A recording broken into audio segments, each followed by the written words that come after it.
கையில் சேனலுக்கு உங்களை அன்புடன் வரவேற்கிறேன். இன்னைக்கு நம்ம பார்க்க போறது மாம்பழ கேசரி. இந்த சம்மர் வெக்கேஷன் இருக்கிற டைம்ல தான் மாம்பழத்துக்கும் சீசன். குழந்தைங்க எல்லாம் வீட்டுல இருக்கிற நேரத்துல ஏதாவது சாப்பிட்றதுக்கு கேட்டுக்கிட்டே இருப்பாங்க. ஆரோக்கியமான இந்த கேசரிய அவங்களுக்கு செய்து கொடுங்க. நிச்சயமா குழந்தைங்க மட்டும் இல்ல, நீங்களும் இந்த டேஸ்ட்டை என்ஜாய் பண்ணுவீங்கன்னு நம்புறேன். வாங்க வீடியோக்குள்ள போலாம்.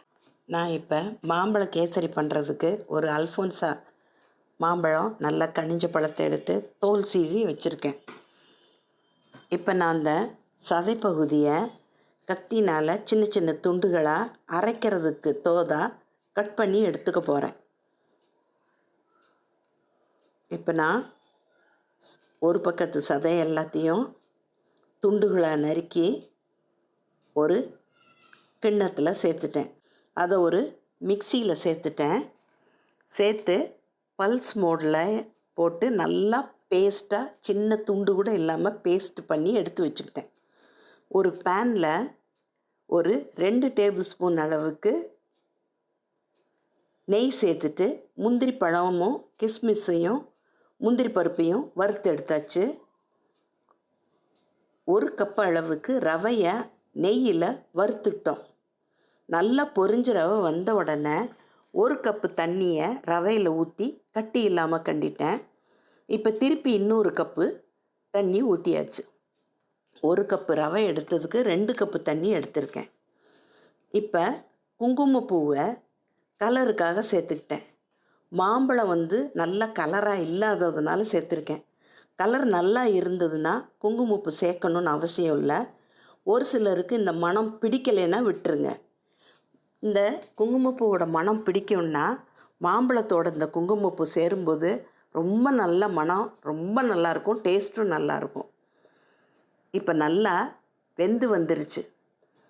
ஒவ்வொரு ரவைக்கு 2.5 கப்பு தண்ணி தேவைப்படும். ரவையோட தன்மையை பொறுத்து கூட ஒரு 1/2 கப்பை தண்ணியை சூடு பண்ணி இதோட சேர்த்துக்கோங்க தேவைன்னா. எனக்கு 2 கப்பே சரியாக வந்துருச்சு. இப்போ நான் கொஞ்சம் போல் எடுத்து பார்க்குறேன். நல்லா மசியுது, வெந்துருச்சு, நல்லா வெந்துருச்சு. இப்போ நான் இதோட நம்ம பேஸ்ட்டாக அரைச்சி வச்சுருக்கோம்ல மாம்பழம், இந்த ஒரு மாம்பழத்தோட சதைப்பகுதி பூரா கொட்டையை விட்டுட்டு மற்ற எல்லாத்தையும் கெட்டியாக அரைச்சி வச்சுருக்கோம். அதை இந்த ரவை கலவையோடு சேர்த்துட்டு எல்லா இடமும் கலந்து வர்ற மாதிரி கிண்டிக்கிட்டோம். ஃப்ளேமை நல்லா லோ ஃப்ளேமுக்கோ இல்லை கொஞ்சம் மீடியம் ஃப்ளேமுக்கோ மாற்றிக்கிறணும். இப்போ பாருங்கள், மாம்பழ வாசனை நல்லா வருது. நெய்யில் வறுத்த ரவையோட மாம்பழமும் சேர்ந்து நல்லா இருக்குது.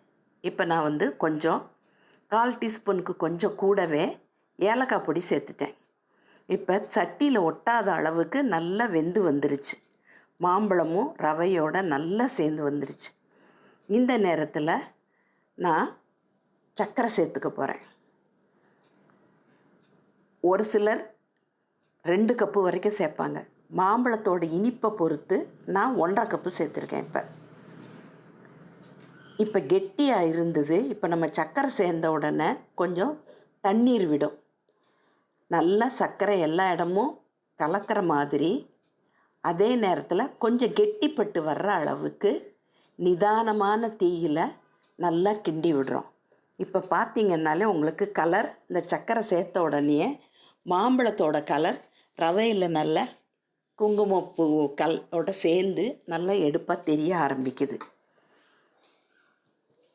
இப்போ நல்லா குமிழியாக வர்ற நேரத்தில் 1 டேபிள் ஸ்பூன் அளவுக்கு நெய் விட்டுக்கிறேன்.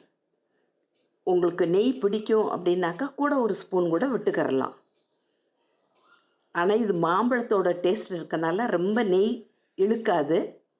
உங்களுக்கு நெய் வேணும்னா கூட கொஞ்சம் 1/2 1 டேபிள் ஸ்பூன் அளவுக்கு ஊற்றிக்கலாம். ஏன்னா நம்ம இன்னும் முந்திரி பருப்பு எல்லாம் வறுத்து வச்சுருக்கோம். அதில் இருக்கிற நெய்யும் இதில் சேரும். அதனால் பார்த்துக்கோங்க. இப்போ பாருங்கள், இப்படி நம்ம தூக்கி ஊற்றுனா இந்த பபிள்ஸ் வர்றதோட நல்லா ஒன்று போல் விழுகுது பாருங்கள். இப்போ நல்ல பக்குவமாயிருச்சுன்னு அர்த்தம். இப்போ நம்ம நெய்யில் வறுத்து எடுத்து வச்சுருந்த முந்திரி பருப்பையும் கிஸ்மிஸ் பழத்தையும் சேர்த்துட்டோம். நல்லா ஒன்று போல் கலந்து விட்டாச்சு. இன்னும் கொஞ்சம் நேரம் கெட்டிப்படுற அளவுக்கு கிண்டலாம். ஆனால் இது ஆறவே கெட்டி தன்மை அடைஞ்சிரும். அதனால் இப்போ பாருங்கள், இந்த குமிழியாக வந்துருச்சுனாலே என் பாயிண்ட் வந்துருச்சு, பக்குவமாயிருச்சுன்னு அர்த்தம்.